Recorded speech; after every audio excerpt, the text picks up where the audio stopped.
offers a wide range of collections of physical and electronic books, journals, magazines, novels, and newspapers. The basement area is one of the most favorite spots for students to read, do their tasks, and have group discussions. Offers a wide range of collections of physical and electronic books. Is a student lounge where students from different study programs gather to do their assignments, have group discussions, or even just have some meals and chats with friends. PBI USD also uses this lounge for some student activities such as student board meetings, English competitions, and musical performances.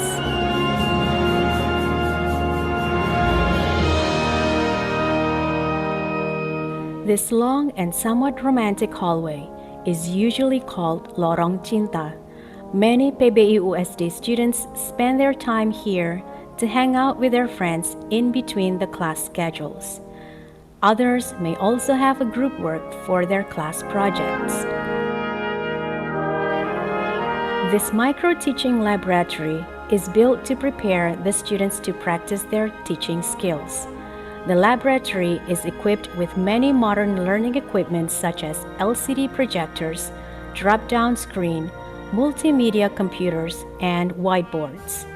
There is also a mini recording studio to monitor and record the teaching simulation so that both lecturers and students can evaluate the aspects that they still need to improve to become a good teacher.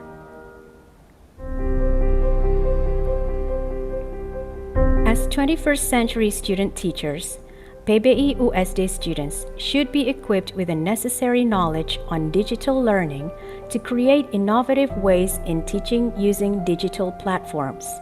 The multimedia laboratory is equipped with high-tech computers and strong internet connection that can support the students' learning process.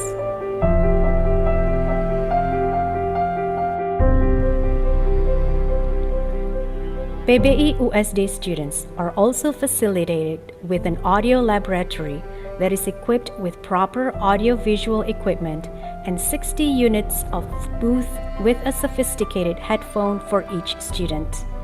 This laboratory is used for subjects that require the use of videos as the media, as well as for the listening classes.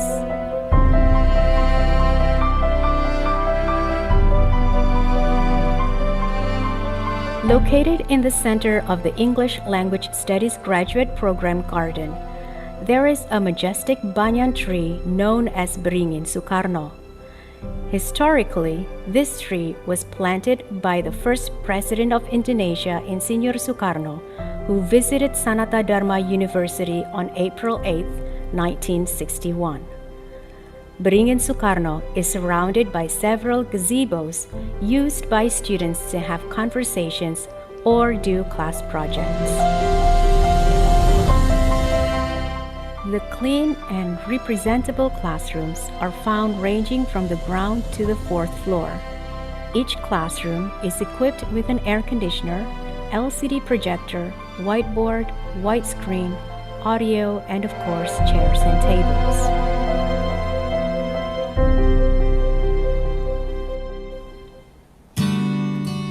English Welcoming Days, or most well known as EWD, is one of the events in PBI USD that is held annually.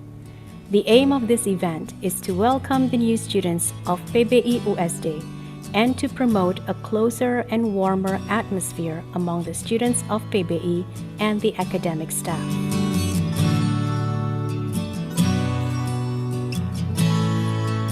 English Action Days is an annual competition event which is held to promote PBI USD to the senior high school and vocational high school students across the country.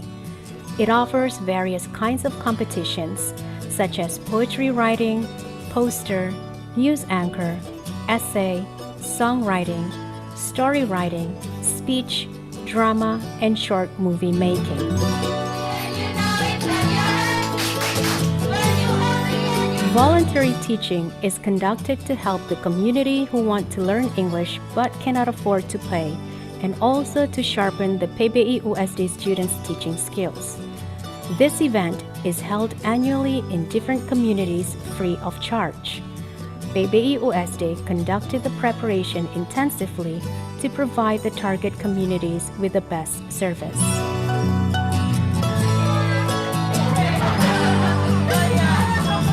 English Focus or EFO is one of the student activity units in PBI USD that is open for students who have passion in photography and would like to learn more about photography. There will be an annual exhibition called EFO Exhibition, which will have different themes each year.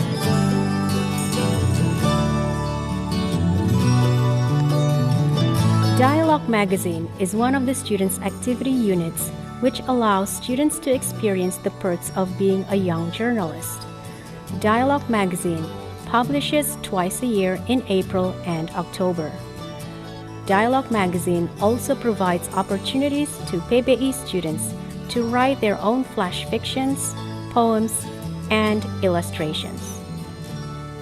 Dialogue Magazine is distributed to schools in Jakarta and many other cities in Indonesia. English education. Pro-nya apa pro-nya?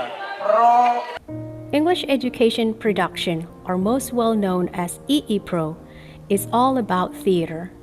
It enables the students to express themselves not only in acting, but also in makeup artist department and casting. EE-Pro always performs in many internal events and collaborate with other theaters such as Seribu Jendela and many more. English Club is one of the students' activity units which aims to provide a platform for PBI students to improve their English skills through various activities such as discussions, speech, and storytelling. English Club also collaborates with English Extension Course to hold a mini workshop that is in which a guest star will be invited. English Club also provides information in various English competitions and webinars.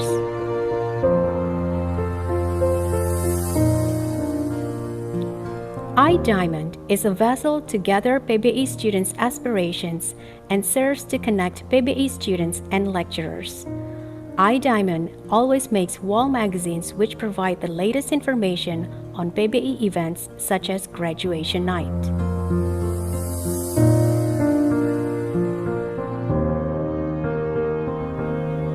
PBI Choir is a student activity unit for PBI students who like to sing. PBI Choir always participates in competitions and perform in internal PBI events such as graduation night, the International Language and Language Teaching Conference, and undergraduate conference.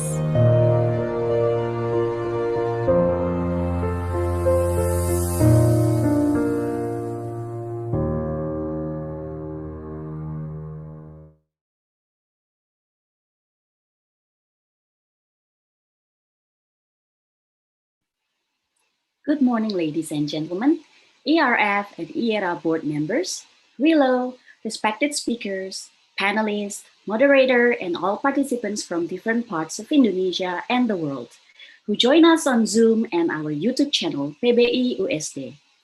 We are very thrilled that today we have participants from Aceh to Papua. We also have participants from Malaysia, India, Iran, Algeria, and Hong Kong. Thank you very much for the enthusiasm. I'm Mega Wulandari from the English Language Education Study Program of Universitas Sanata Dharma. On behalf of the committee, I'd like to welcome you all to vERtual Talk number 21. This talk is made possible because of the collaboration of Extensive Reading Foundation, ERF, Indonesian Extensive Reading Association, IERA, Regional English Language Office, RELO, U.S. Embassy Jakarta, and the English Language Education Study Program of Universitas Sanata Dharma, Yogyakarta. And today we are very honored as we are going to listen to the talks delivered by 4 respected speakers. The first speaker is Maria Vincentia Ika Mulatsih, MA, from Sanata Dharma University. Her expertise is on English literature. The second speaker is Theresia Enny Anggraini, Ph.D. from Sanata Dharma University, and her expertise is on children literature. The third speaker is MM Nimas Suprawati, Ph.D. from Sanata Dharma University, and her expertise is on educational psychology. The fourth speaker is Firman Parlindungan, Ph.D. from Teuku Umar University. His expertise is on extensive reading, who are going to share some insights on the topic, how to use ER to help students cope with challenges. Ibu Atriana Sante Patiwail M. Hum from UKRIDA will be the moderator for this session. Before we start the talks, please allow me to read the rules of this talk.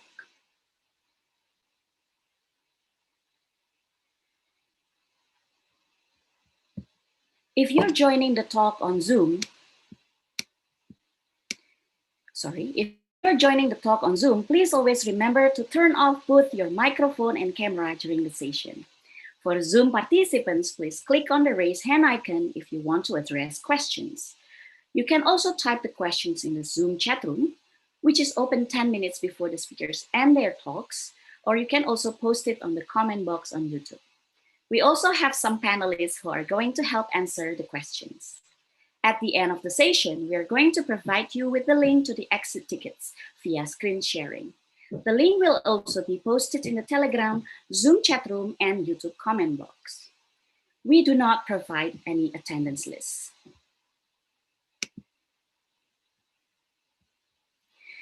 And now we are happy to have the Vice Rector 4 of Universitas Sanata Dharma, Dr. Oda Tedaena, to deliver his speech. Bapak Oda, time is yours. Thank you, Ibu Mega. Could you hear me okay? Yes, very clearly, Thank you very much. So thank you very much, and good morning, ladies and gentlemen. Good morning, everyone. First of all, on behalf of Sanata Dharma University, I would like to extend our warmest welcome to all of you, the participants of IERA Talk number 21. And I would like also to congratulate the IERA, who has been successful in organizing the talks, and this is number 21. So maybe it started last year, I think. So I think it's been a big success that you can continue having the virtual talk. And I would like also to express our gratitude to the speakers, the keynote speakers for this talk number 21. And we also would like to thank our collaborators, especially RELO, to always support us, especially the English departments at Sanata Dharma University. And this time is PPI, but actually we have 4 English departments who, which always collaborated with RELO. And as all of us know, that this 1.5 years has been very difficult for all of us, every one of us, for students, teachers, parents. It has been difficult because of the pandemic. And I think today's discussion, today's talk is relevant to our situation now, that we are trying to find ways to use extensive reading to help readers cope with challenges.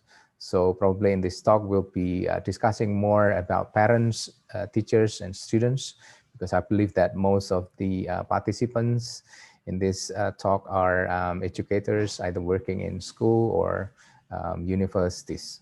So I hope that we can get something from the talk today. As we know that research shows that reading could be a big help. It can have a therapeutic or positive influence to us, to people, to everyone. It has been helping us to cope with difficulties. So I think it's not only reading, probably also listening. So because when I talk to Willie, sometimes we also talk about extensive listening, but this time it's extensive reading. So I hope that from this talk, then we will be inspired as educators to help our students, and also, of course, to help our parents to deal with this difficult situation. Now, I think let's listen to the speakers so that we can learn. I will not talk about Sanata Dharma because the video has been, quite lengthy talking about Sanata Dharma. So again, congratulations to the committee, and also thank you very much for the speakers and also moderators and also our collaborators. Thank you and enjoy the talk. Thank you, Bu Mega. Okay, thank you very much, Pak Oda. And next, we also have the head of the English Language Education Study Program, Ibu Veronica Triprihatmini, MA, who is going to deliver her welcoming speech. Ibu Tri, time is yours. Thank you very much, Ibu Mega. Can you hear my voice clearly? Yes, Ibu Tri. Okay, thank you. Well, good morning, good afternoon, and also good evening, everyone from different time zones. My name is Veronica Triprihatmini, and I'm representing the English Language Education Study Program at Sanata Dharma University. In this occasion, I would like to extend my gratitude to several parties involved in this virtual talk number 21, like the Extensive Reading Foundation, RELO, Indonesia Extensive Reading Association, and also all speakers in this talk, and not to mention the committee. And well, I think PBI Sanata Dharma is very grateful this time to host this virtual talk for the 5th time. So yeah, it has been the 5th time for us to host this, and we are very, very grateful. And we are also very open, excuse me, to host the next virtual talks if we are assigned to do so. And I learned from the previous talks that there have been a number of topics discussed in this talk, like literacy, children literacy, and also intercultural reading, learners' autonomy, and ER in the classroom, and even how to assess ER. And I also learned that there have been more and more universities and participants interested in this talk. And it indicates that the talks have been very interesting and very inspiring for them. And today's talk is indeed very relevant in this pandemic situation in order to help learners to cope with challenges with. I will not take much of the time. I wish you all great success in the running the program, and have fruitful and enjoy the sharing. Thanks indeed for the committee. Success for you all. Thank you. Thank you so much, Butri. And here with us, Dr. Bradley Horn, Acting Cultural Affairs Officer and RELO Director, U.S. Embassy Jakarta, who is going to deliver his speech. Dr. Horn, time is yours. Thank you very much, Ibu Mega. It's wonderful to see everybody again this morning, all of our friends at Sanata Dharma.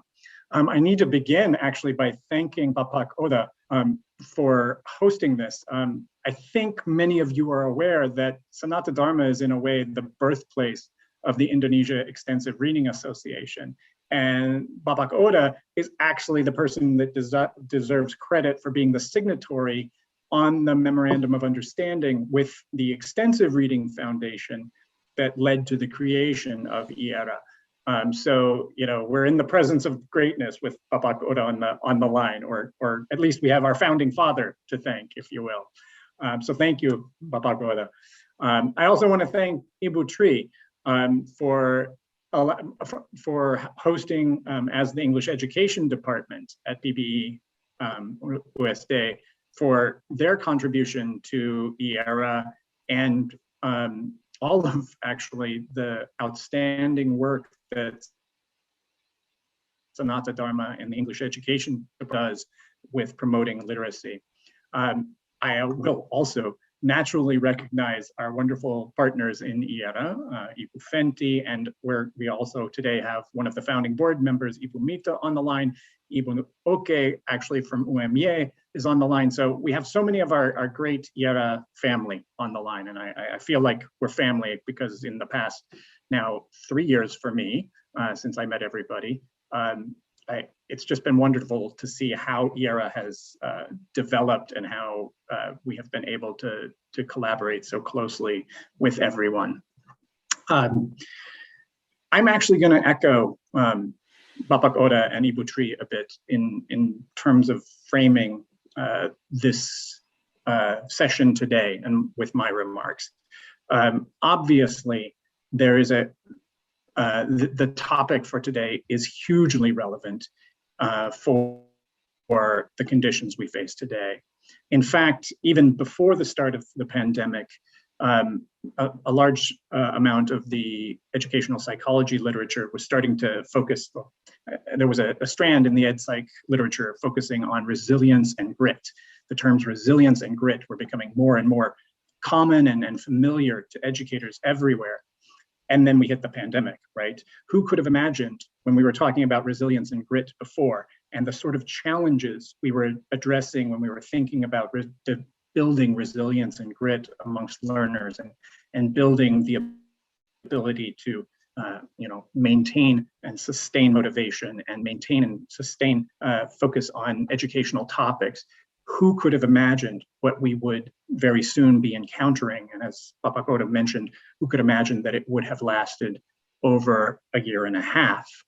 Of course, our responses to the pandemic conditions as educators have focused very heavily on educational technology because we have had to socially isolate, and in many countries and many localities, we've had to rely on distance education platforms to maintain learning.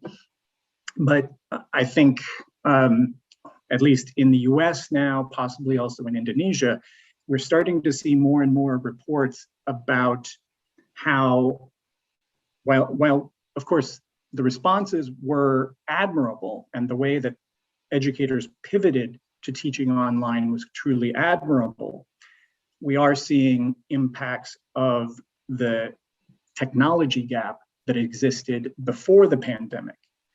And the concern is that that technology gap may have widened the gaps in educational outcomes that existed prior to the pandemic, basically that they may have even gotten worse. The idea is that students who had access to technology in their homes and reliable access to technology were able to pivot along with their teachers to continue learning online, whereas students, and primarily students from socioeconomically disadvantaged backgrounds who did not have ready access to technology, experienced basically a much harder time throughout this pandemic in continuing their studies. And I've recently seen some reports from the US and some preliminary papers that have been studied or have been released in pre-press that have talked about dropout rates in the US increasing amongst high school students, secondary school students who came from socioeconomically disadvantaged areas, both in rural and urban settings in the US. The point being that these students were not as familiar with technology going in. They did not have ready access to technology during the pandemic. And as a result, they had to break their studies, and many of them dropped out and may not, the concern is that they may not return to education. And my point here, sorry, painting a bleak picture, but my point is, with regards to today's topic, one of the most reliable technologies remains print, right? And we don't have to worry about, sorry, find my camera. We don't have to worry about these things breaking down. Of course, we have to worry about access to print because we know that printed texts are expensive and that the same students from lower socioeconomic backgrounds have harder times getting access to print.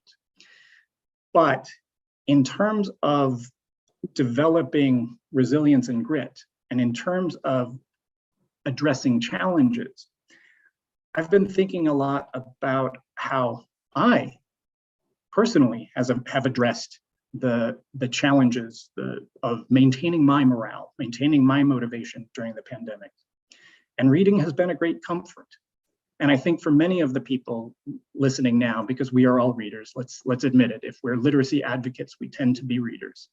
I think for a lot of you, reading has been a way to get through this. And before, we would talk about it as escapism, and maybe before the pandemic, we would tell kids that you can't just spend all your time looking at comics, or you shouldn't spend all your time getting lost in, for me, it was sci-fi as a young man.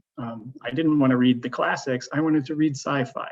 And we in the past, maybe we put labels on that sort of reading as useless escapism or something like that.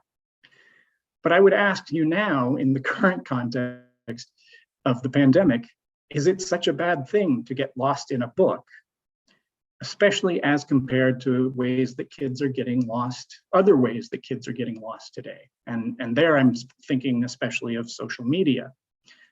We know that our kids are getting lost in social media a lot, and probably more than getting lost in books. And as an educator and as a parent, that's something that I see as a concern. I think we also need to think about developing resilience nowadays against negative influences and bad social actors and that come with social media. And here I'm thinking about misinformation and hoaxes.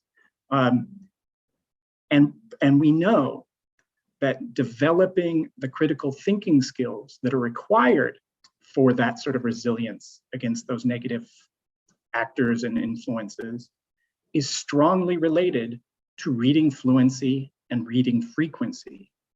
So again, I don't see a bad thing with our kids getting lost in books nowadays, especially during the pandemic, because there are so many much worse ways that they could get lost.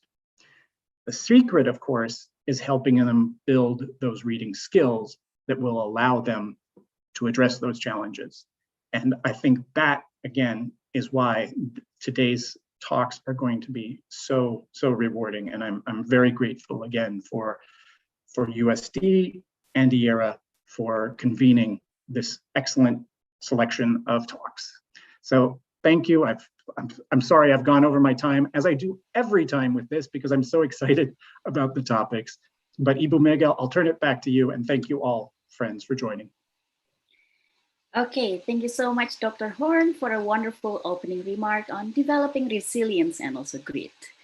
Okay, so as everyone cannot wait to listen to the talks, let's start the talk soon.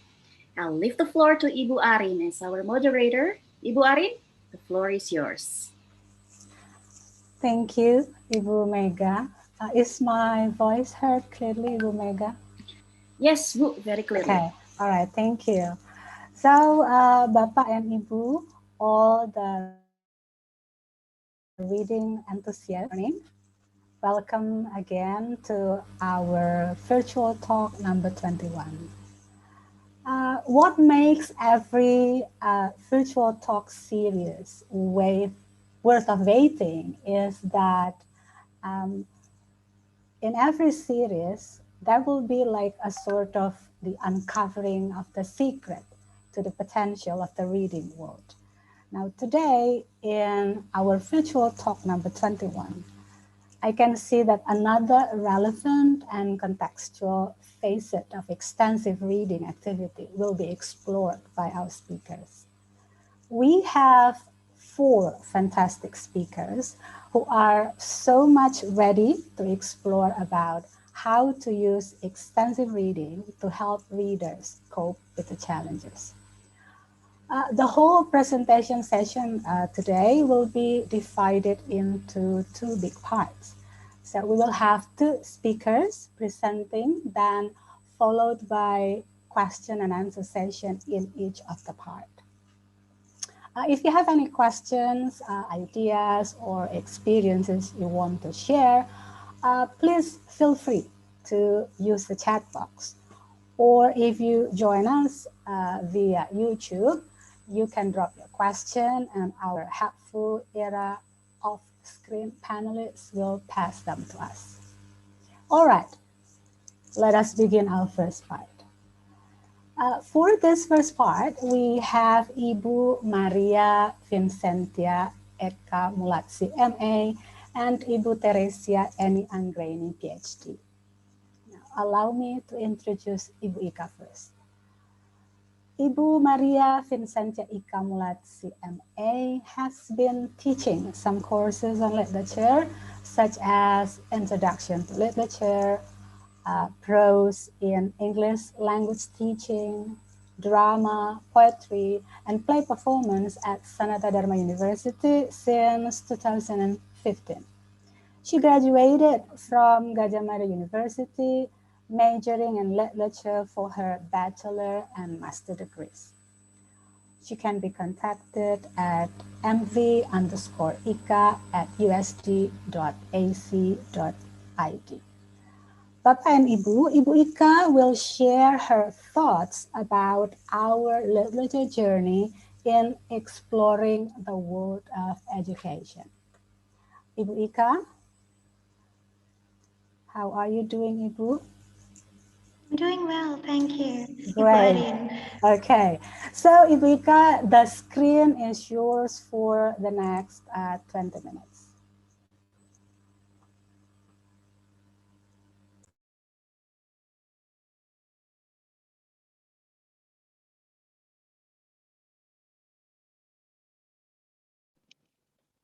Okay, thank you so much, Bu Arin, for a nice introduction. Good morning, good afternoon, and also good evening, everyone. Thank you for having me. It's an honor to share with you all in one of prestigious IERA webinars. Okay, since the topic of our webinar today is how to use literature to help readers cope with challenges, or ER, I would like to share with you all my journey with my students, whom I usually call my friends, under a title. Our literature journey in exploring the world of education, reading some literary works for educational purposes.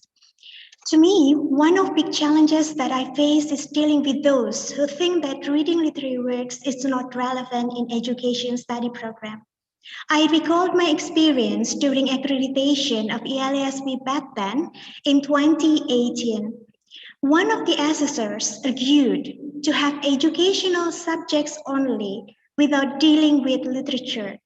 I also joined some seminars questioning the study of literature in education study program. There are some people who think that it is not important to read literary works when studying and in an education study program. In conclusion, we have a big question. Do we need to read literary works when we study other fields, in this case, education? Secondly, in this pandemic, students can face some problems. For example, boredom, for having online classes, yes, a killer teacher or a killer lecturer, and then lack of motivation and many more. Okay, the question is, can literary works help them cope with those problems? For answering those questions, I would like to invite you all to see our documentation of exploring the world of education by reading literary works. Some literary works can also help students cope some challenges that they face. To be specific, I choose prose in English language teaching course as an example.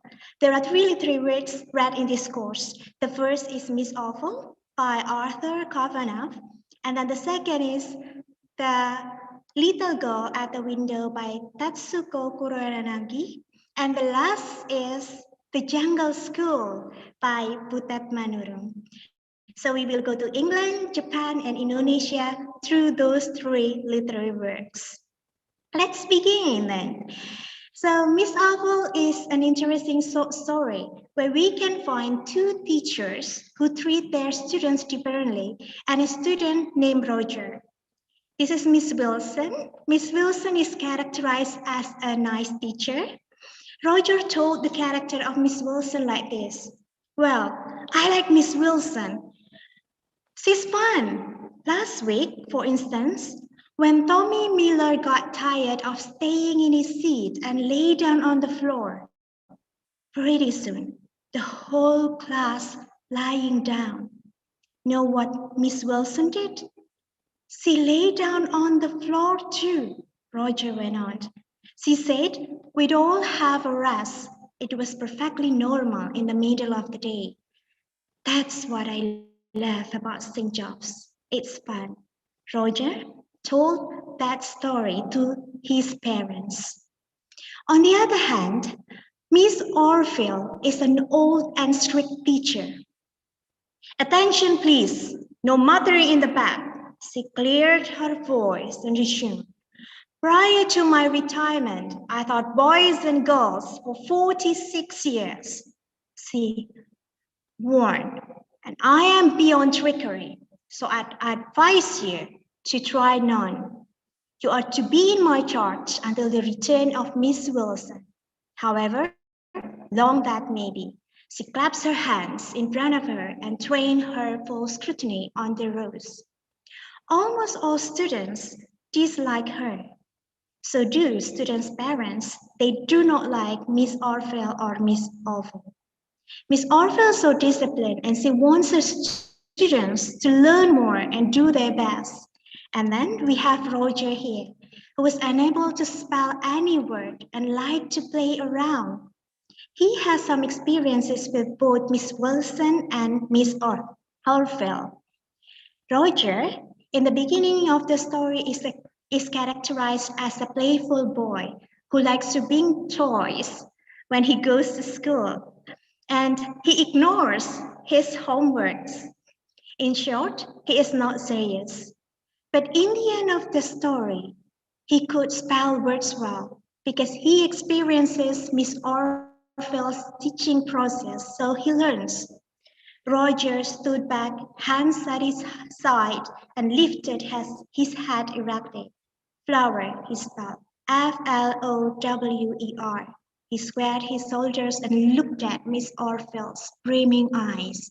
Castle, Roger spelled, Castle.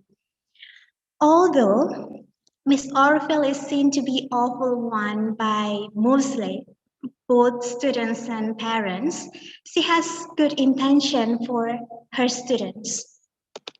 She said, to attend school is a privilege you must not mock. Can you guess how many thousands of children in the world are denied the gift of schooling? Her lips quivered. It is a priceless gift. You cannot permit yourself to squander a moment of it. She rose from her desk and looked down at the rows of boys and girls. It isn't enough any longer to accept a gift and make no return for it, not with the world in its shape it's in, she said, spectacles trembling on her bony nose. The world is not a playbox, she said. If I had been severe with you this past week, it was for your benefit. The world needs good citizens.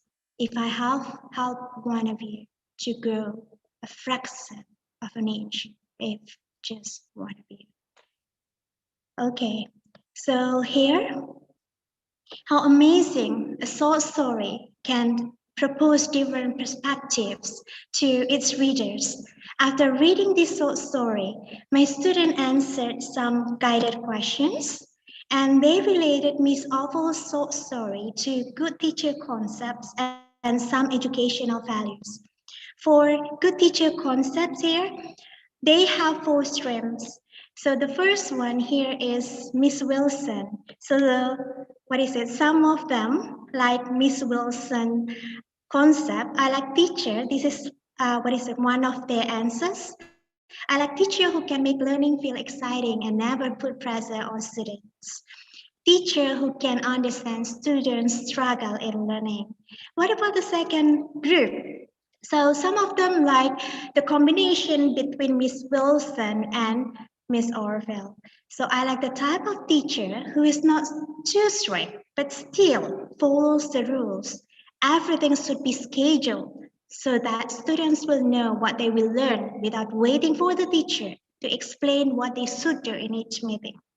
This also will help students be prepared before the class started. I like a humorous and kind-hearted teacher. Okay, so what about the third? So some of them also have their own concept. For example, I love having a cheerful teacher, a teacher who brings happiness and good vibe for the students.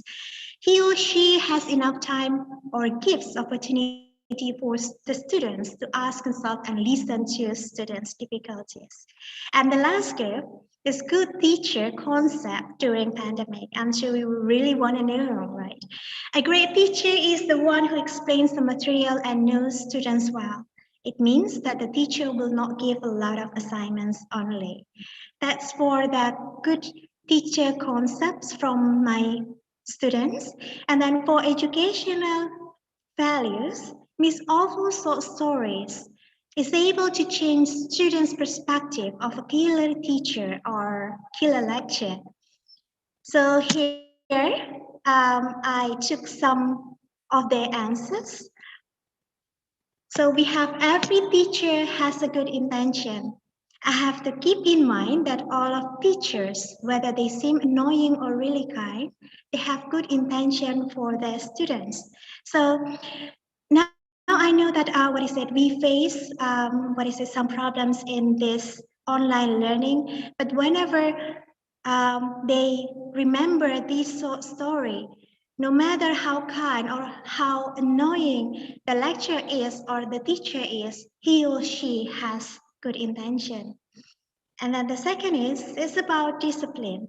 A good teacher must keep teaching students to be a good citizen or teaching students to be good citizens and real humans.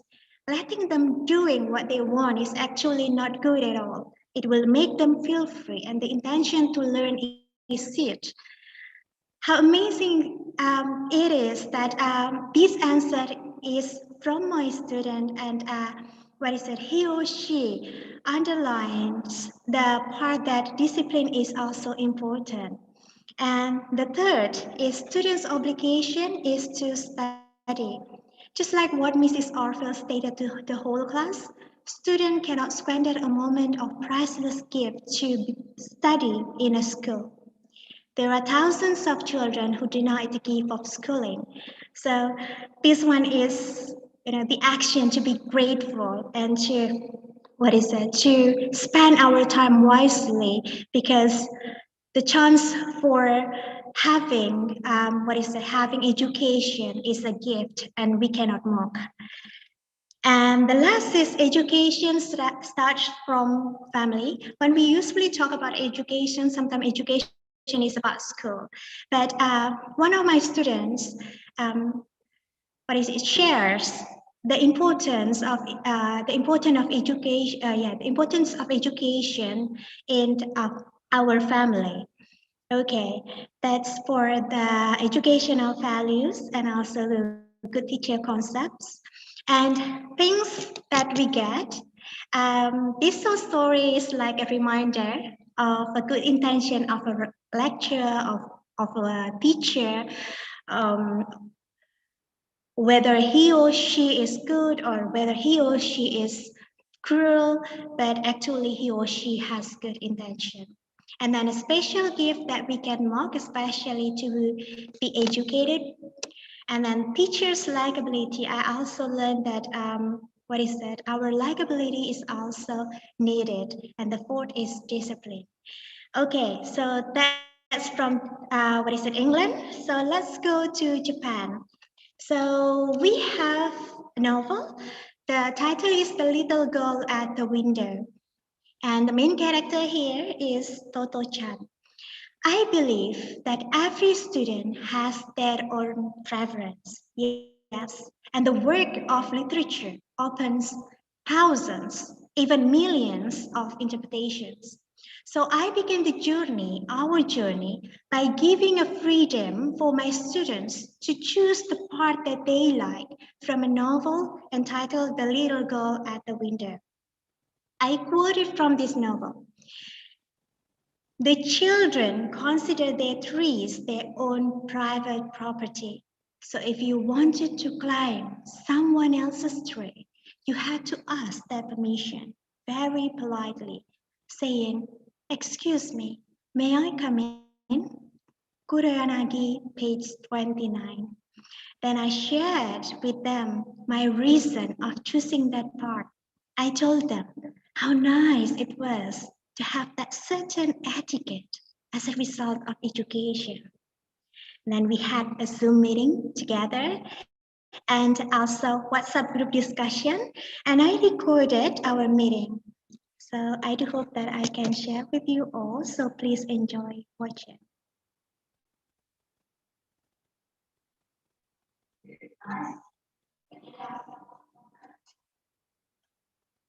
Okay, can you hear the voice? Not yet, Ibu Ika. Okay. Let's try it again.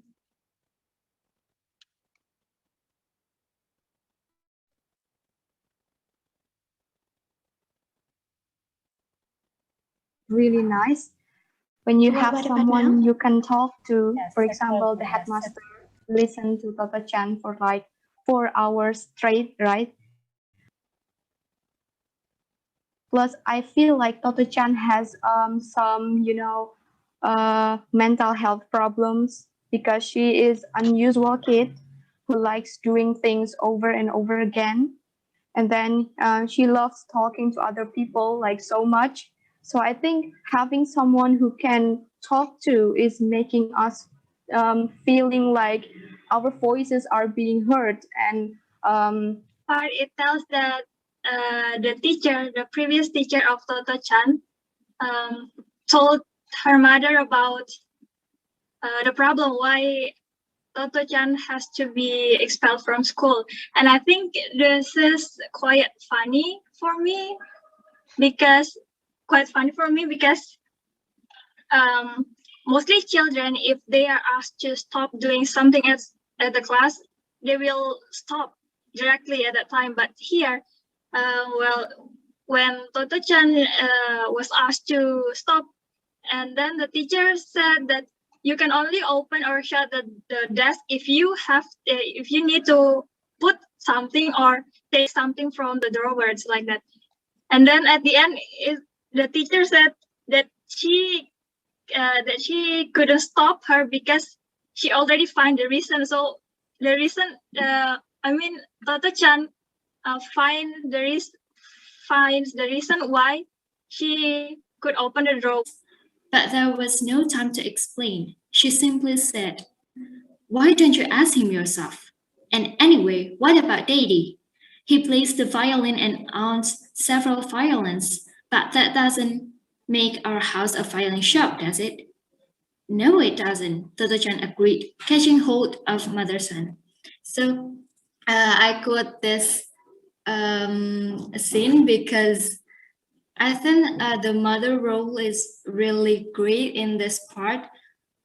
She doesn't get mad to Toto Chan because of asking that kind of questions, but she explains her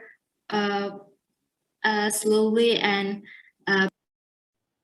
passionately, so she doesn't get mad or anything, but she explains to her, and that was wonderful for me, I think. That's it.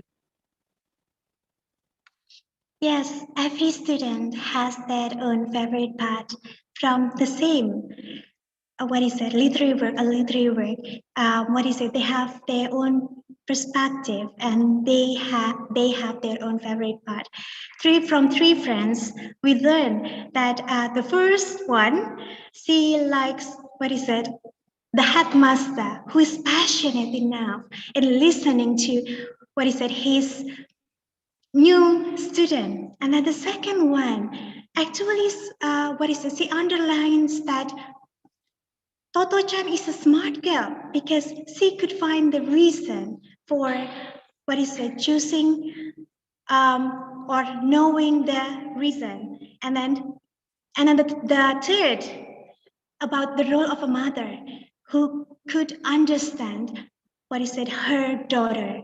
So starting from the part that they like, they tried their best to build the connection with education and their own experience after we had sharing session on Zoom and also in our WhatsApp group.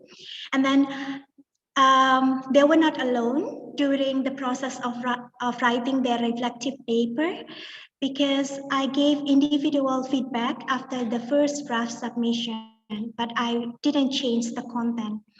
I could gather various yet deep results of reflection and their critical thinking about our education. One of them is from Vida. So I have some beautiful sentences from her. Teachers who know how to give the proper appreciation for students will increase students' motivation in learning. Therefore, students will wait for their class without missing a day. So how beautiful it is, right? So I just want to share with you my own reflection that every student has a unique ability to appreciate the work of literature, and we also can learn from them. Every view that we can gather from our students enriches ourselves. So listen to them and give them a chance so that we can learn together. So after Japan, so let's go to our beloved country, Indonesia. After learning by reading and analyzing a short story and a novel from different countries that were chosen by a team of lecturers, I shared with my students an Indonesian literary work that has been translated into English. The Indonesian version is Sekolah Rimba, and the English version is The Jungle School. This biography contains a story of a teacher named Butet Manurung. So as you can see on the slide, and also her students who are jungle children. They cannot access technology, yes, but they have something. I'll tell you later on. So I expect by sharing this, we can sorry for interrupting you, but I just want to remind you that you have 3 minutes left.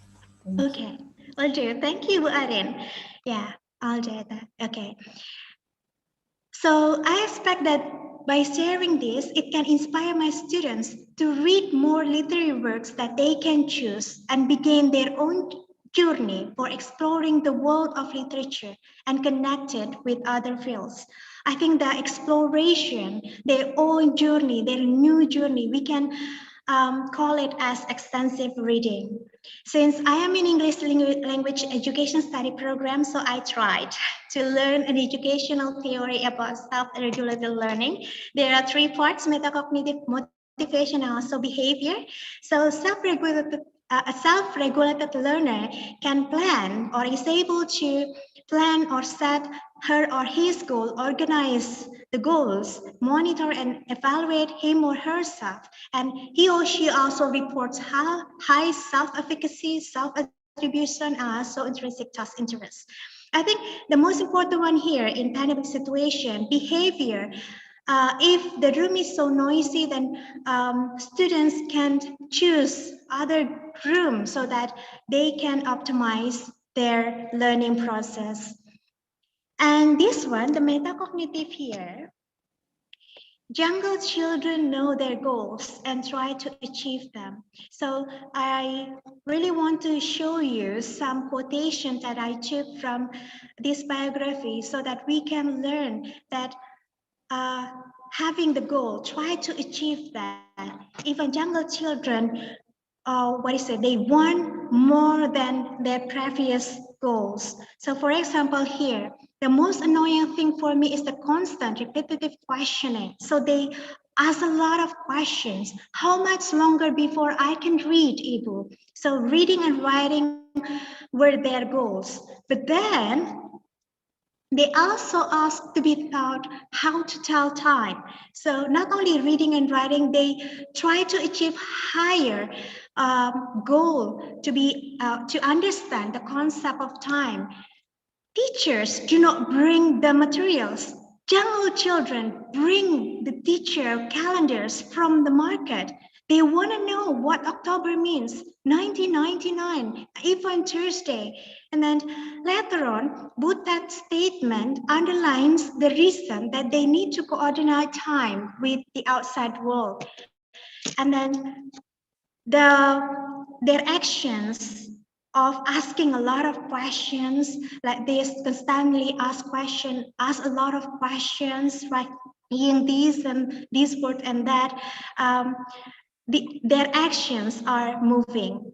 So what about the behavior here? As I told you before, the behavior here is about select environment, set it, and also so that it can optimize learning process. So from here, page 84, we would like you, so we is jungle children, and then you, Butet Manurung, I want you to be our teacher. If you come to the jungle, they are brave enough to say that if you come to the jungle, I will learn. If you do not want to come to the jungle, we do not want to learn. And they prefer riding here instead of their camp. So they have their own favorite place. They could come and go. They want to be in the same study group. So they can choose, good friends to work with them. And Gentar likes to study behind the house in the hut, and Miti sits on a bicycle. So they have their own place to study. And the last is strong motivation here.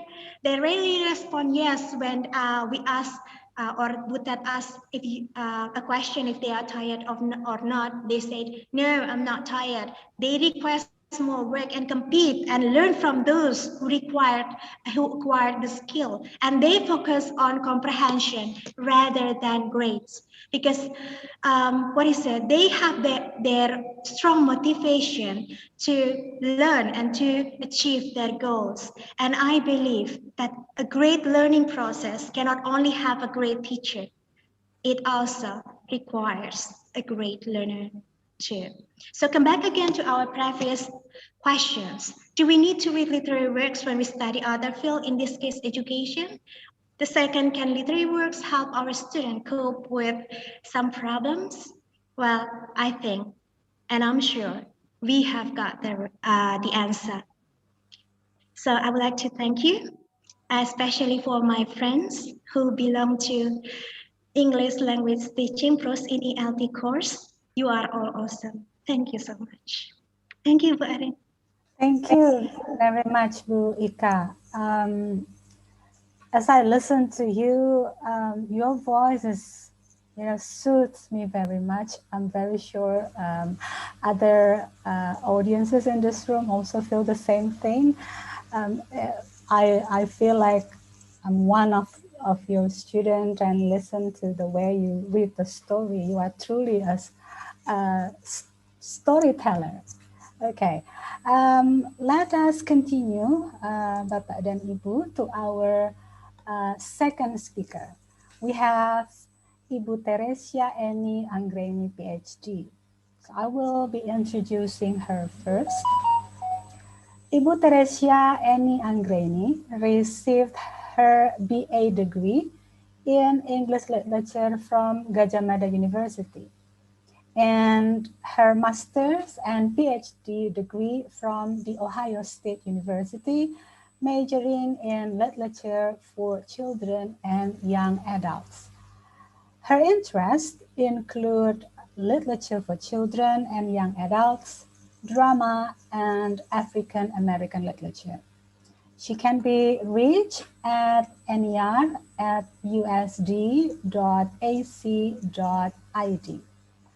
Ibu Enny will spend another 20 minutes to talk about sadness in children's literature. Ibu Enny, the screen is yours now. Thank you, Bu Arin. Hi, everybody. Thank you again, Bu Arin, and thank you for the committee who invited me to this talk. My first time at IERA.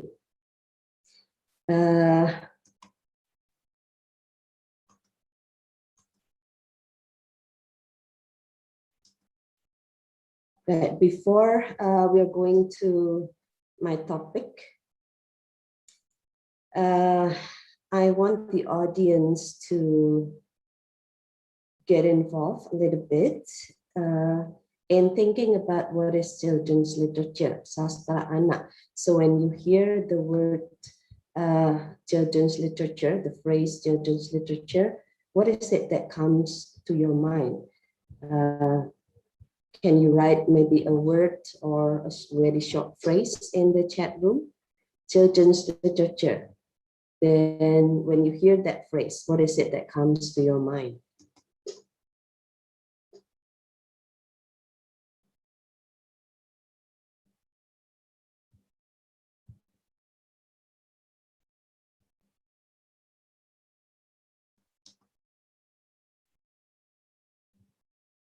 Okay, I have one response. Anybody else?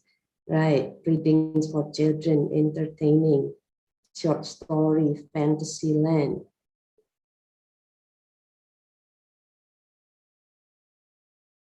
Any other thoughts? Reading to shape children's characters, stories written by children.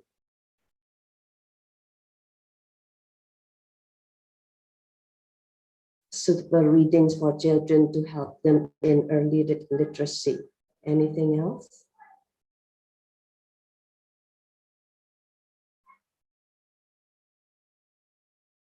Fun reading with lots of imagination.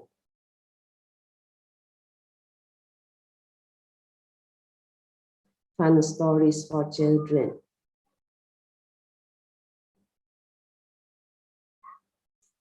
All right, and we can go on and on and on, right? So usually when I have this kind of activity, when thinking about children's literature, so these are the things that audience usually wrote. Short stories, easy stories, fun stories. Thank you for the response. But today I'm going to talk about something a little bit different. So here is the title of my presentation today, Sadness and or Sadness in Children's Literature. And this is something that not a lot of people are thinking about when talking about children's literature, right? So we want our children to read something fun, right? That's something that makes them happy. But why do we need sadness in children's literature? A little bit about me. I'm from Sastra Inggris Universitas Sanata Dharma, and it has been read by Bu Arin, but you can reach me later at NER@USD AJID. So I will divide this presentation into two. The first one, I'm going to give a title, Why Children's Books Should Be a Little Sad. And if you see the little asterisk here, this is because it is not my own idea, but this is the title of an essay written by an author called Kate DiCamillo, and here are some of her books. And if you see the seal there, that means that she has won an award of some kind. Okay? And she was writing that essay to respond to another author named Matt de la Peña, who recently wrote a book called Love, right? And Met de la Peña was writing an essay entitled "Why We Shouldn't Shield Children from Darkness." And he was writing that short essay, I think it's in Times, after his visits in several elementary schools, because he was the writer of children's books, so he was invited a lot by schools to talk about that. And during that visit, these are things that came up in his mind, right? How honest should we be with our readers? Remember, his readers are little kids, right? And then he was also telling his experience when his wife lost his mom, and his children, very small at that time, does not understand why her mother was crying a lot, right? So he and his wife decided not to shield his kids from this sadness, but to talk to her, right? And he said, he wrote, maybe these minor episodes of loss are just as vital to the well-adjusted child's development as moments of joy. Maybe instead of anxiously trying to protect our children from every little hurt and heartache, our job is to simply support them through such experiences, to talk to them and to hold them. And then another experience when he was talking to the school children, a boy came up to him and said, after you read your book, I remember my ancestor, I remember my grandmother who just passed away. And then the boy cried and made the whole classroom cry. And he was thinking that maybe a book was just something that the boy needs to let out his emotions, right? And he said, he wrote, I thought of all the boys growing up in working class neighborhoods around the country, and he's talking about the US, who are terrified to show any emotion, because that's how I grew up too, terrified. And then books can help these boys to cope with these emotions, whatever difficulties, whatever sadness that they experience. Before moving on to what Ketty Camilo said, I will take you to Met de la Peña's book called Love. And this is kind of the first page. In the beginning, there is light and two wide-eyed figures standing near the foot of your bed, and the sound of their voices is love. So you imagine the baby just born, the parents love them, and then the next pages of the books are talking about the good things that children can experience, dancing, playing together, and stuff like that. But then something bad happens.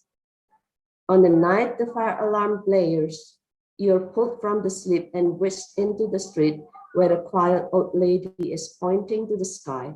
Stars shine long after they've flamed out, she tells you. And the shine they shine with is love. So bad things happen. Apartment fire, maybe not the girl's apartment, but still something bad. And the old lady, maybe someone she did not know, pulled her aside and helped her understand and helped her calm down, right? But then you see the little boy here hiding with the dog, and the parent seems to argue, right? But it's not only stars that flame out, you discover. It's summers too. So summers flame out, turn to autumn and winter, and friendships and people. So even little children experience losing people, right? Maybe because of death, maybe because like this, the parents argue and then they end up in a divorce. And Mat de la Peña said that to keep the pages of this page in his book, he needs to fight and argue with his editor and publisher, because a lot of people are still thinking that this is too much, right, for a children's book. But this happened to a lot of children anywhere in the world. You wake with a start in the arms of a loved one who bends to your ear and whispers, "It's okay, it's okay, it's love."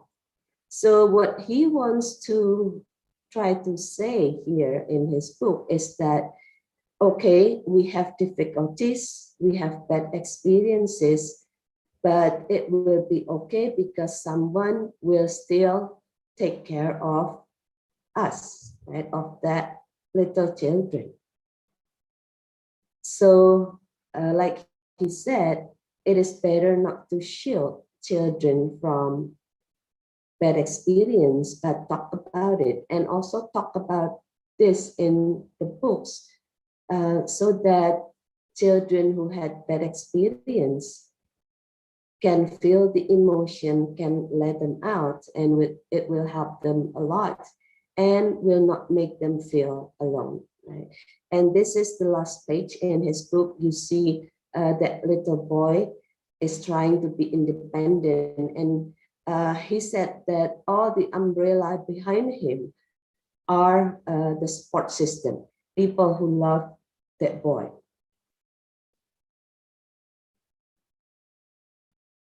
So this is what Kate DiCamillo said in her essay responding to Mat de la Peña in his book.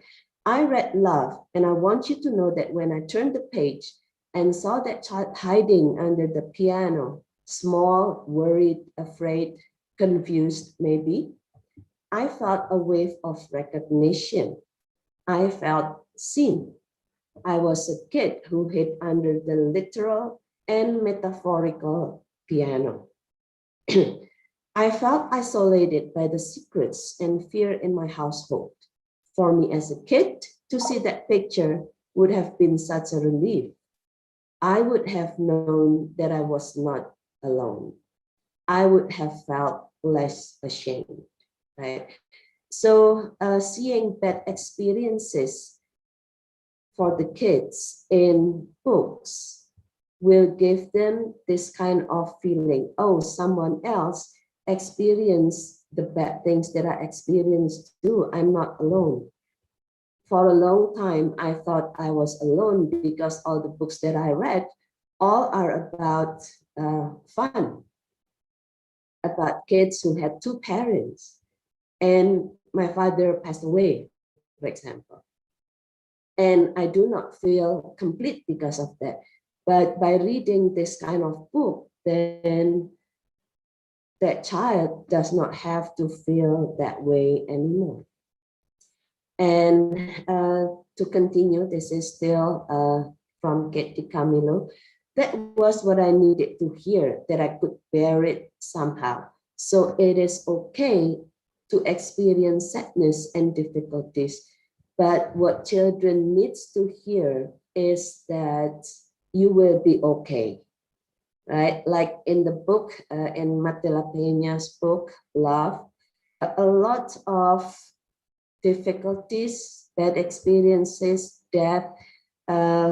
If you read the book, you will also see that a child is confused, right?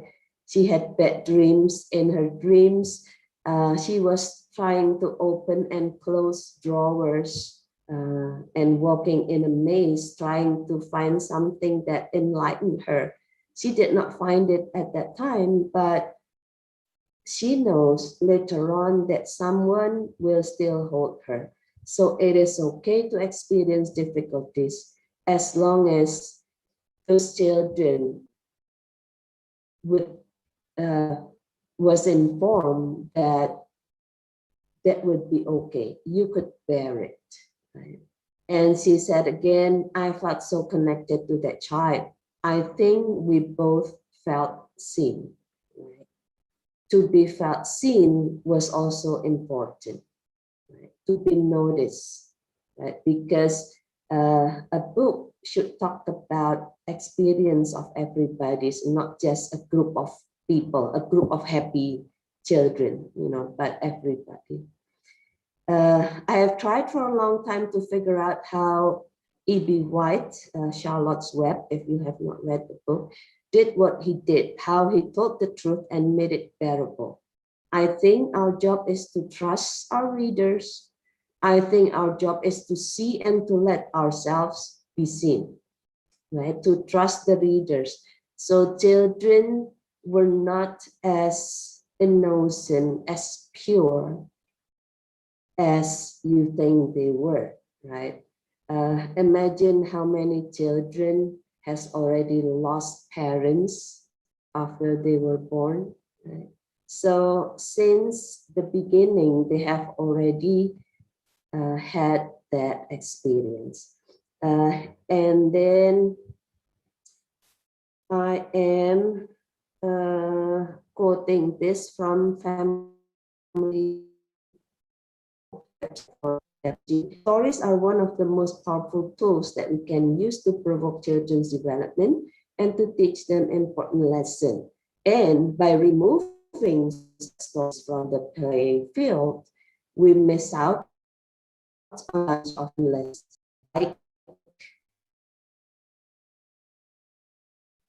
So if they are only reading happy stories, they will miss out this empathy for people less fortunate than us. So if you are fortunate enough to feel happy all the time, but by reading books with sadness there, you will have empathy for people who experience those things.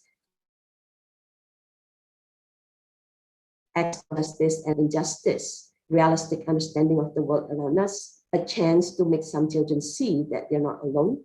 And what is important for children is that people in difficult situations can still prevail. And this is in line with, we can go back to this examples later on if you want, to what Dr. Rudin Sims Bishop said about mirrors, windows, and sliding glass doors. This is Rudin Sims Bishop, Professor Emeritus, and considered as the mother of multicultural children's literature. So she said that books are mirrors, and children need books that are mirrors that allow them to see themselves and their own experiences. And children need books that are windows that they can look through to see other worlds that they can compare to their own, right? To see other people's experience, which is different from their own. And also sliding glass doors that allow them to enter other worlds, right? She's talking about multicultural literature because when she was writing about this, not many books about children's books about African American children were written, right? And she said, what happened to these African American children if they never see themselves in the books that were there, right? Similar with children who had difficulties. What will happen to them if these children never see themselves in books that they read, right? In her own words, books are sometimes windows offering views of worlds that may be real or imagined, familiar or strange. These windows are also sliding glass doors, and readers have only to walk through in imagination to become part of whatever world has been created or recreated by the author, including trying to understand other people's experience. Right? When lighting conditions are just right, however, a window can also be a mirror. so you can see yourself in the book. Ibu Enny. Yes, this is my last slide. Okay, thank you. Yeah. So, and probably the last thing that I want to say in Indonesian context, for example, if all the stories are only about people living in Jakarta, then what do we have? Right? People in Sumatra, in Jogja, in Kalimantan, if they never see themselves in the story. Thank you, Bu Arin. Thank right you on time, I hope. Oh, yes, you are very right on time. Thank you very much, Ibu Enny. It's to me personally, and I'm also sure that other participants in the room find the same way, that the talk is such an eye-opening talk. Teachers and parents, we tend to bring happiness to our students, to our children. But your talk, I think what you have just done is the sliding the doors moment for us. So we see that stories with sadness is as essential as stories with happiness and thrills to our children, our students. Thank you very much, Ibu Enny. Bapak and Ibu, we will be moving to our third speaker. Then we will save question and answer at the end of the session. So with us here, we have our third speaker. We have Ibu Nimas Eki Suprawati, Ph.D. Let me introduce her first. So Ibu Maria Magdalena Nimas Eki Suprawati is a lecturer at Psychology Faculty of Sanata Dharma University. She finished her bachelor and master degree from Psychology Faculty at Gadjah Mada University and received her doctoral degree from School of Education, Murdoch University, Australia. Her research interests include children's stories, motivation in education, and culture. She can be reached at nimas_eki at usd.ac.id. Ibu Nimas is going to share her insightful thoughts about developing students' character through stories. Ibu Nimas, another 20 minutes is yours now. Thank you, Gary. I will share my PPT.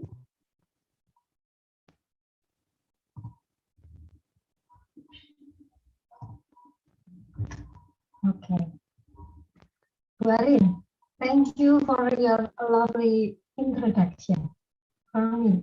And I'm very glad that I can be here because this is we have a chance to get together and talk about the power of story to developing student characters, that in the end hopefully it will also give a kind of contribution for our students, and then so they can develop, they can cope with their challenges.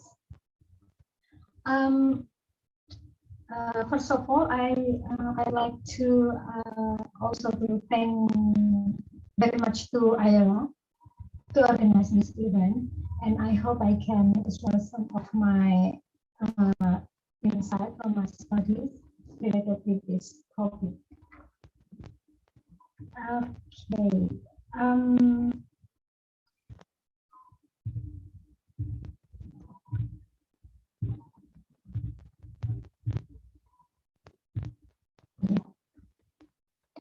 What I'm talking right now is referring to the reading session at schools. there are three essential elements connected in the session with teachers as important agent to play a role in introducing good behavior. Like you all see here. So I'm talking about the reading session at school, and particularly for a student in elementary school. There are I think three elements that is important here. It's about the story, about the student, and of course the teachers. And there is a really big question for me. Is it actually a story can be used to develop characters to children? And most people agree that stories can be used to develop characters, including characters to help students cope with challenges. But how? That's the question. And so I'm thinking about one of the theory in psychology. It's from Bandura. It's called social learning theory. And I'm trying to applying what Bandura thinking into to see whether story actually can have potential to introduce good behavior. So Bandura's theory is about this vicarious learning or observational learning, or it's also called modeling. He said that people can learn behavior vicariously through observing others or through models, and it can be directly from others' experiences. For example, like our student see their friends' behavior at class and they model that behavior, and also indirectly actually from the movies or from books. And this is where stories can have I think can have potential to introduce the behavior, because students can learn from the stories, indirectly learning by observing the characters in the stories. So according to Bandura, there are two important things that I think people will learn from others' behavior. Depends on these two things. First is about the model similarity. Similarity increases chance to be observed. So if the model has or shares similarity with us or with people, there are big chances that this the model will be observed. And if somebody observes other people, then they will pay attention to the behavior, and then they will learn that behavior. Similarity of the models is including the characteristics of the models and also the situation that happens. For example, like student in class looking at, they see other friends that have like similar condition, like, I'm struggling with my math, and then my friends also struggling with math, and they trying to do their homework in that way. So this student who observes the other friends have with similar condition, they will likely to learn that the type of behavior. And the other point is about the behavior consequences. So positive consequences increases chance for modeling. If somebody see others' behavior get positive consequences, he or she will think about that, and it will motivate the person to also have the similar behavior. So positive consequences serve as a motivation to model the behavior. So this is these are two points from the Bandura's theory that I think we can also apply in for teacher to optimize the potentials of stories in developing characters. So we talk about this model similarity. Teachers, I think, need to attend to the main characters. So when teachers look at the stories and they have to read the stories, and particularly to read to see the main characters and then see whether there is similarities between the main characters and the student's condition. And from that, the complete information about the main characters, like the feeling, the thinking, the behavior, and the situation, it can be a source for the teacher to highlight the similarities to their student. So this is some of the similarities that can be highlighted, like, for example, similar age or gender, maybe their role, because they're school children, or their interest, desire, goal, emotion, and their life situation, like in the school, family, or experience. So anything, teachers need to see the condition of the main characters, the features of the main characters, and thinking which one of these characters that have similarity to their student, and then this is where the teachers can have chances to highlight this. So this is the picture of children here. I mean, when teacher get that stories, teachers needs to focus on the main characters and highlight these similarities to students' condition. So how to highlight the similarities? This is, I'm trying to give a few tips to for teacher to highlight the similarities. So first, teacher can talk about the main character's features and the situation. So a student needs to understand about the main character's situation and also the features. And then after that, teachers talk about the student condition and point out the similarity. So here are the examples. Like teachers can ask their student like this: what does the main character love to do? For example, if teachers want to highlight the interest, because the interest of the main characters and the students are similar, and then they try to highlight that similarity, and this is how to do that. So asking the student about the main character's interest first, like what does he or she love to do? And then after talking about the main character's interest, teachers moving into talking about student condition, particularly student interest. So like, what do you love to do? What about you? Who loves sports? Who loves other else? So it's about that. Oh yeah, children then can see, oh yeah, I have similarity with the main characters.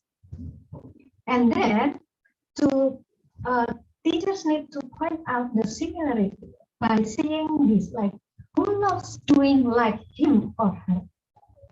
So who has the for example, who has the who also lives in the side of river, for example, or who also have struggling with something in their house, like these characters. So by saying this, and talking about this, teacher have already point out the similarities between the main characters and the student condition. Then the second, we go to the move to the second point of Bandura about the behavior consequences. This is from the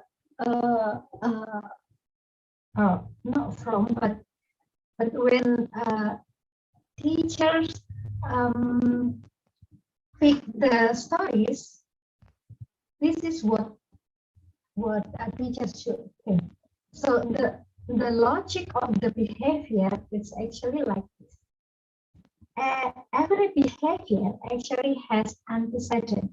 Antecedents means situation or condition that triggers behavior. And each behavior actually has consequences. If somebody wants to imitate certain behavior, he or she needs to know the antecedent or why he or she needs to do that behavior. So this is something before the behavior. And then he or she needs to understand the consequences. If the consequences are positive, that the behavior will be model. If not, people will not imitate this behavior. So this is called ABC, or antecedent, behavior, and consequences. This is the logic. So teacher needs to see the logic of the behavior through the main character's behavior in the story. So when teacher pick the stories, again, teachers need now to attend the main character's behavior. So this is the important things is this story should be have the complete information on the behavior itself, and also the situation lead to the behavior. So the setting of the story. The more information about the setting of the story, the more information about the antecedent. And then also, the story has positive outcome of the behavior. So there is sometimes if we see our folklore, like for example in Indonesia, like Sangkuriang or Roro Jonggrang, it happens. It's always have a very bad outcome for the main characters.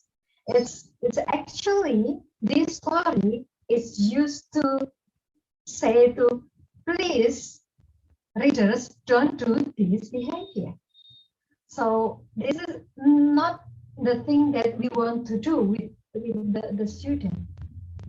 We want to use the positive outcomes so students can have understanding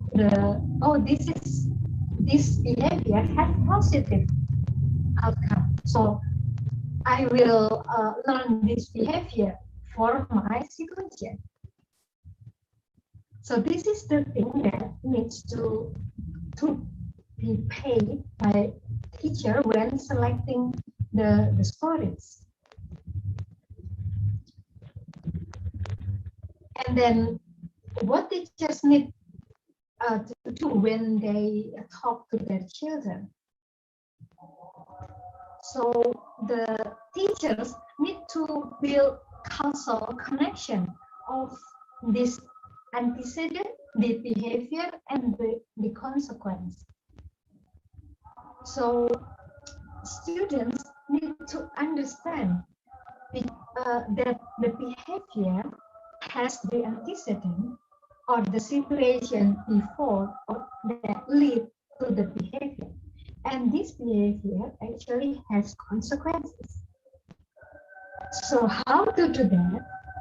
First, a teacher needs to talk about the behavior. So talk about the behavior, and then that's the first. And then the second, of course, talking about the situation itself. And then after that, about the outcome of the behavior. And then the second, teachers move from the main character's experiences into the students' experiences. Why? Because actually students have their own background. They have skim to understand the stories. So teachers actually need to understand the student experiences to make the connection between what happened in the stories with the students' experience in their lives. Nimas, my apologies for interrupting you. Just to remind you that you have 2 minutes left. Oh, 2 minutes, my God. Okay. Thank you. So this is, here is the examples. I will go faster. I'm trying to go faster. So this is the example of talking about the behavior, like what did he or she do? And then about the situation, why did he or she do it? What happened in the beginning? And then about the behavior, teacher can ask what happened in the end. And then talking about the student experiences, this is the examples of the questions, like, have you been in similar situation? What did you do at that time? And what happened after you did it? So by talking about this, discussing this, children or students have the causal connection about this specific behavior and consequences. And this is the last one. Okay. Important note is pay attention to the keywords related to behavior. For example, in my study, if I want to children understand about the importance of accepting effort towards challenge, then the keywords related to the effort to a challenge is about the hard work, don't stop when you get difficulty, please continue, never give up. This is the important keywords. And these important keywords need to be highlighted by talk more about the keywords, explain the meaning, explore the behavior, and also again connect to student experiences. So in the conclusion in a nutshell, here, this is the insights that that I have shared already. It's about similarity and about antecedent, behavior, and consequence, and about the keywords.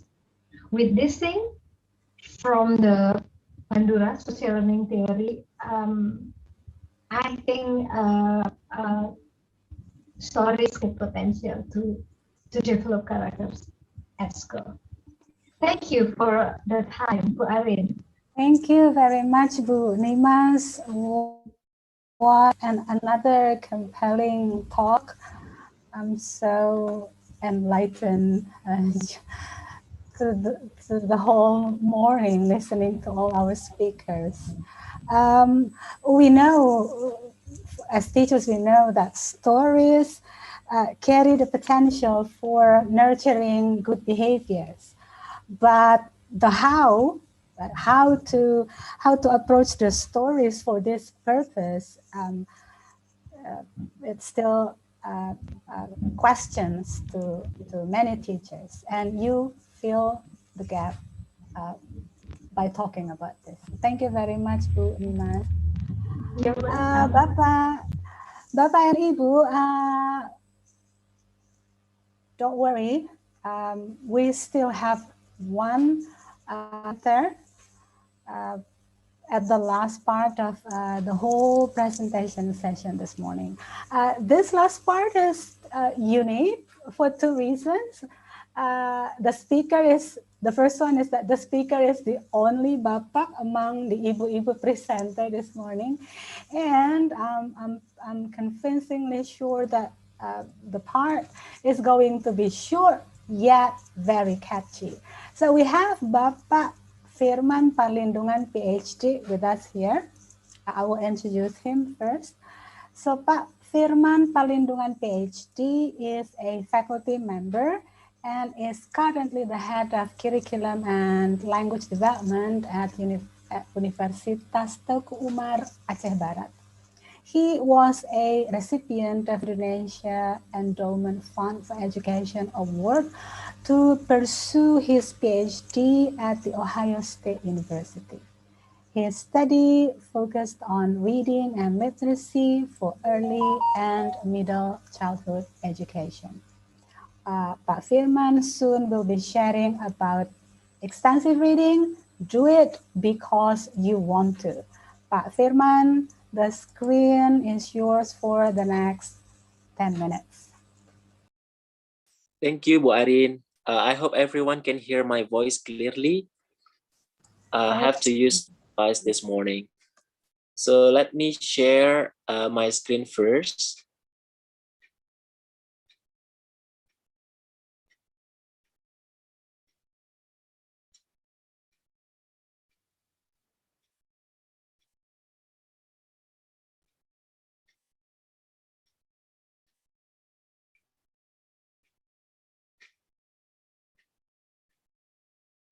All right, Bapak, Ibu, and all participants, I would like to share on the practical tips on how to use extensive reading to boost your reading habits and behavior so that you can utilize the emotional aspects of yours to keep reading. So I think we all agree that most people wants to study English in these 3 words. Yeah, they want to study English fast, they want to study English in an easy way, and they want to study English in a fun way, but they forget, or most people forget, how to do it easily. So this is what they expect, 3 aspects of emotions that they expect to learn English: fast, easy, fun, but most of us forget how to do it. So it is important to notice these 3 words first that we are going to establish in our daily life, especially in extensive reading. So let me begin with this quote from Stephen Crescens, the father of extensive reading, I believe. He said that there is massive evidence that self-selected reading, or reading what you want to read, is responsible for most of our literacy development. So extensive reading speaks a lot about how we learn English, how we learn language in an easy, fun, and fast way. By reading, you subconsciously actually learn language and at the same time increase your literacy development. So in this occasion, let me share some practical tips on how you can use extensive reading in a fast and easy and fun way to improve your literacy and English language. The first thing that you have to do is find the right book. And because you want to use extensive reading and enjoyable and understandable, so you want to use or find the book that is at your interest and understandable. there is a theory called comprehensible input. So you want to choose a book that is that you can understand 80 to 95% of the words. You don't want to study in this extensive reading, but you want to subconsciously learning or studying through reading. So make sure that you find the book enjoyable. You can use fiction or non-fiction. This is my first book, fiction. Actually, it's based on real life. It's called Tuesdays with Maury from Mitch album. This is my first novel that I read. Make me fall in love with reading in English. This is a bit bukan masalah kali. Sekarang short. udah ada yang namanya video call nih. Yang kalau setia mah nggak masalah jauh atau deket. It's a short. It's not that thick. It's only 192 pages, and the conversation or the text is easy. So I think everyone will follow this book easily. And make sure that again understand that or note that you have to understand 80 to 95% of the words. You don't want to pause or stop and look up dictionary because you don't understand the words. So it is very important that you have the 80 to 95% of the words. Or maybe you can use children books. For example, this one, Henley on a safari. So there's a lot of pictures with some text and easy. If your English level is maybe still in the very beginner, you can use children's books so that you won't get lost in the books itself and can follow the story. Or probably you want to try the graphic novels or comics, such as this one, with a lot of pictures, short text. So the key is you enjoy reading the books. Or maybe you can also use written plays, such as this one, the Stormlight Archive. So it is a short text with a lot of conversations. So you can use this written plays also to as your text selection, or use the familiar books such as Harry Potter or The Fault in Our Stars. You already know the story, you know the plot, and you know what is going on in the book, so you won't get lost although you don't understand some words in that book. Or maybe shorter books such as this one, New York After Midnight. This is a short stories by diaspora Indonesia who live in America, and I read this short story back in when I did my bachelor's degree, and this is very interesting and easy to follow. So that is the first tip. You have to find the right book. And the second one is make sure that you do extensive reading for enjoyment. Read for enjoyment. Read like because you like reading. Read because the story is interesting to you. You have to use, while you are reading, you have to use a colored highlighter. So you can highlight some words that you don't know with that colored highlighter. But don't stop reading. Don't stop looking up. Don't stop reading and looking up your dictionary for that words. All you have to do is just highlight that words and make sure you only highlight 2 words or 3 words in a page maximum.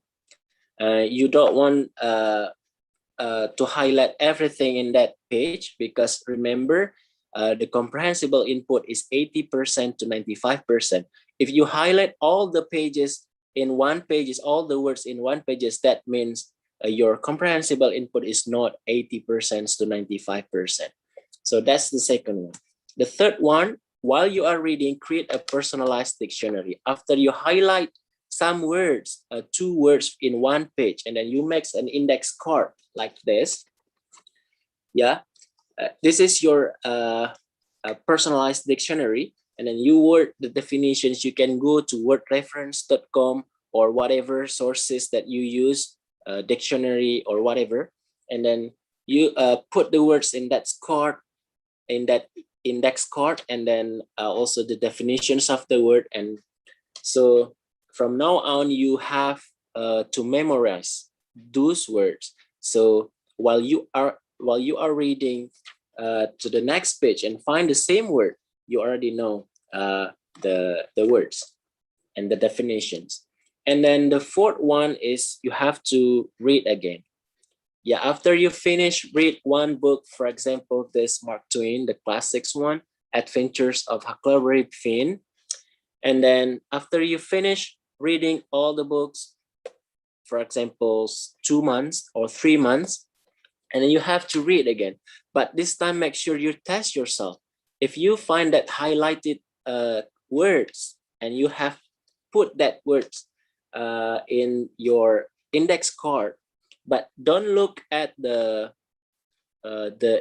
first index card first. You have to go through all the readings again and make sure to guess and give yourself a time to remember what are those words mean. So, and pick a different colored highlighter. For example, if the first one with red and then the second one, you have to use the green one, for examples. And while you are reading, you highlight again every words that you don't understand, and then you make a second dictionary, just like this. Yeah, you make the second dictionary, and then you put it in the first page of every book that you read. So by doing this, I hope you can enjoy extensive reading in a proper method, because make sure again, this is not studying. Extensive reading is not studying. Extensive reading is reading. So make sure you read like you like reading, and because the story is interesting to you, and because you like reading. I think for the last part, maybe I received many questions about whether we have to read in print or in digital, where do I find the books, where do I find the text. That's some classics questions that I often receive, and this is the my latest publications answering the questions of what are actually the preference of undergraduate students in Indonesia, especially during this COVID-19 pandemic, because we all know that all learning are conducted online and all materials are delivered online.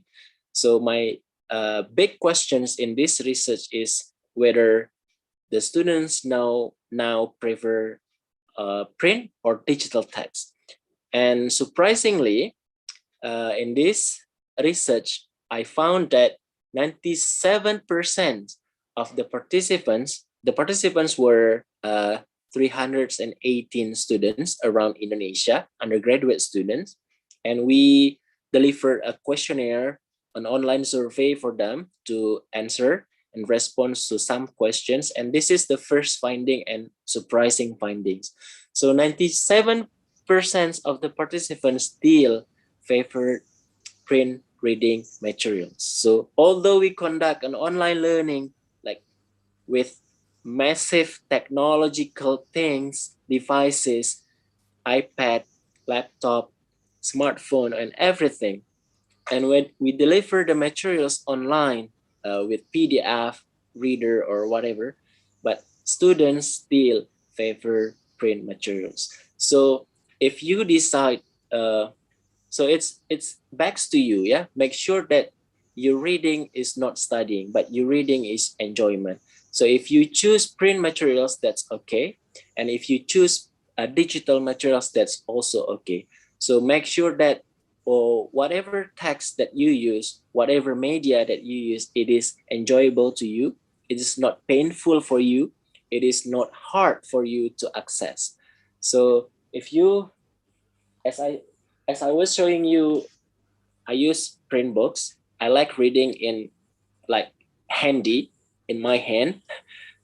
So I like turn on the pages again and again. So so that's okay, because that's what's enjoyable for me. I think that's all what I can share to you. Some practical tips to boost your behavior and habit in extensive reading. Thank you very much, everyone. Thank you very much, Pak Firman, for sharing the valuable tips. I guess if we are teachers, we can adopt the model when we work with extensive reading with our students in the class. If you are students, then you can adopt the model for your personal extensive reading journey. Okay, Bapak and Ibu, we are, let's proceed to question and answer session. I hope that Ibu Enny, Ibu Ika, Ibu Nimas, and Pak Firman are still excited to respond to the questions. So we will begin with the question dropped by Ibu Novi from SMA Regina Pacis, Bogor. Bu Novi asked her questions to Ibu Enny. So Ibu Enny, Bu Novi question about the appropriate age. What is the best age, or when do you think will be the best age to promote what you have shared in your presentation? Thank you, Bu Arin. Thank you, Bu Novi, from the question. I don't think this is an easy question, so I will have to think for a while. But think about how early was it a child can experience bad things. Right? Sometimes it is as early as when they were born, right? A kid born with a particular disease, for example, right? If you have already read Wonder, it's a novel. It has been filmed also. This is about a child who was born with a deformed face, right? So the face does not look like a face at all, right? Since he was born.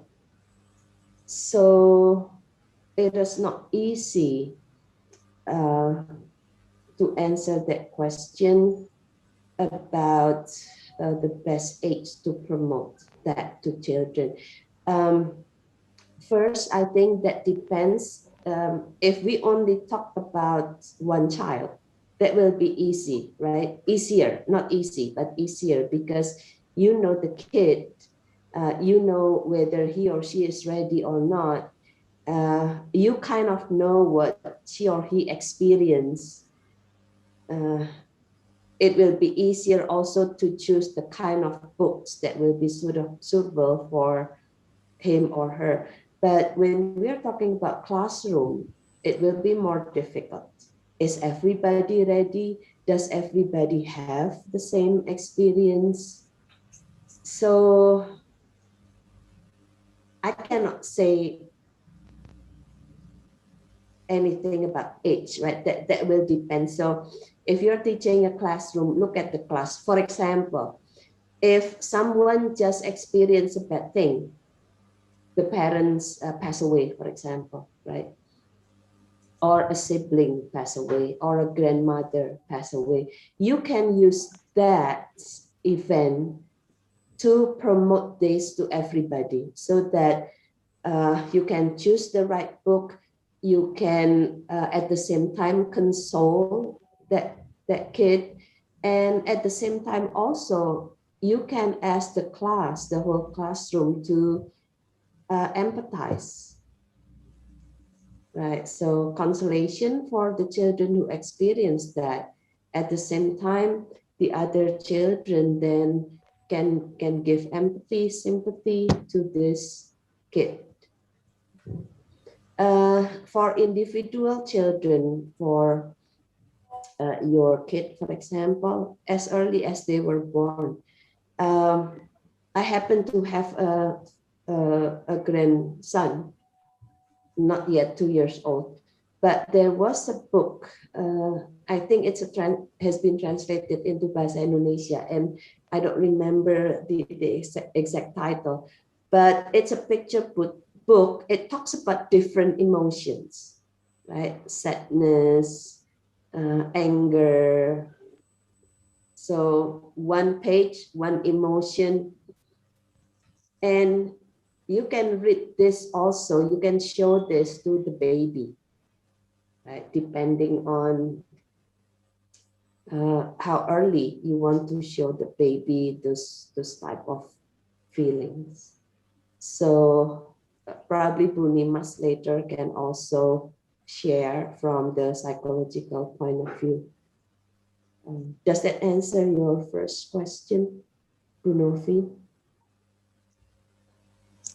Yes. I hope, okay, yeah. And then for the second question about fairy tales, a lot of people are still thinking that imaginative stories are very important for children, not only fairy tales, because, well, it provokes their imagination, right? So that people say if a child are provoke imaginatively early in life, then later they will have more creative solutions for their problems. So it's not only based on books procedure, but they will be more imaginative. And one of the things that they need to read are fairy tales and other tales that are imaginative fantasy, that kind of thing.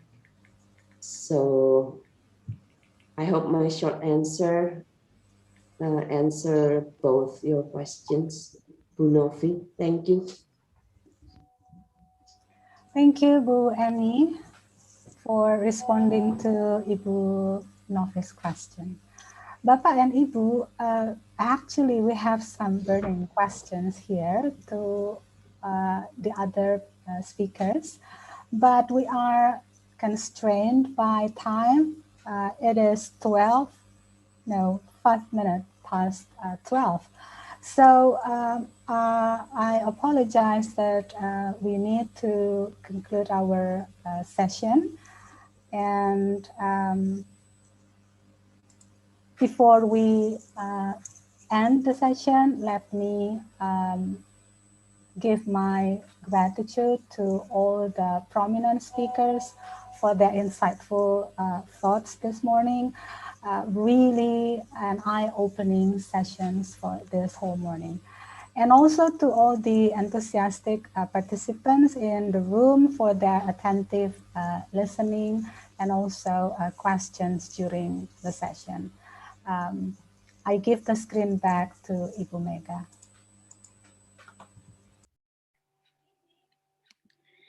Okay, so 2 hours have flew fast, right, Bapak Ibu? We have now come to the end of this virtual talk number 21. I'm sure we gained some insights from the presentations. As we have listened to the 4 fantastic speakers, we know that reading books can positively impact our mental health and emotional aspects. The talks are also relevant with Mental Health Awareness Month that we celebrate this May.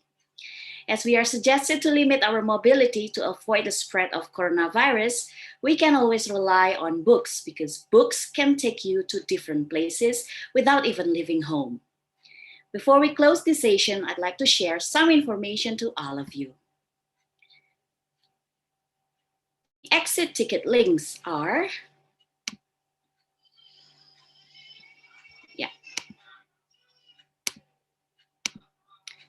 bit.ly/etvtusd1, bit.ly/etvtusd2, and bit.ly/etvtusd3. Okay. Please visit the page to get your e-certificate. Kindly note that the link will be available for only 2 hours starting from now. It's now 12, so it will be closed at 2 p.m. Western Indonesian time. The link will also be posted on Telegram, chat room, and YouTube comment box. We will also send the link to access the speaker's materials. Okay, ladies and gentlemen, before everyone leaves the meeting, as usual, let's have a very brief photo session at the end of our session. Please turn on your camera so that we can see your beautiful and handsome faces. Pak Thomas, are you ready with the camera? Yes, bro. Okay. Okay, how many pages do we have? 2, actually, only 2. 2, okay. Okay, I will count. 1, 2, 3. Yeah. The second page. 1, 2, 3. Okay, thank you so much. Again, we'd like to thank all the speakers, panelists, moderator, and of course, all the participants. This is the end of Virtual Talk number 21. Virtual Talk number 22 will be held on 3rd of July, 2021, which is taking on a theme, Creating Active Readers, Bridging the Gap Between Home and School Literacy, hosted by UKRIDA Jakarta and Sampurna University. I hope you enjoy your Saturday afternoon. And if you have no plan this evening, no worries. Sit back and relax because all of you need is a book. Happy reading, everyone. See you. Thank you. Thank you. Bye, Bu. Thank you, everyone. Thank you. Take care. Be well. Thank you. Enjoy your reading.